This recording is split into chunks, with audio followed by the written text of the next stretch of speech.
How to check monthly recap on Instagram. So first of all, launch Instagram app on your mobile devices. Then go ahead and tap on your profile picture icon at the bottom right.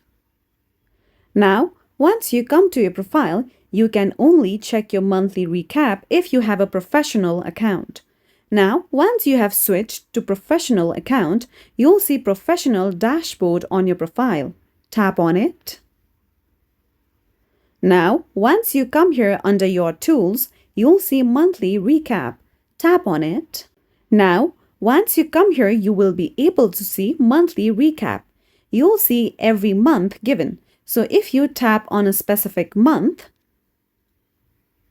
you will be able to see your overview and performance of that specific month about your post views, your followers, and other various activities of your profile and if it has boosted or not. So that's all for today's video, and at last, don't forget to subscribe to our YouTube channel.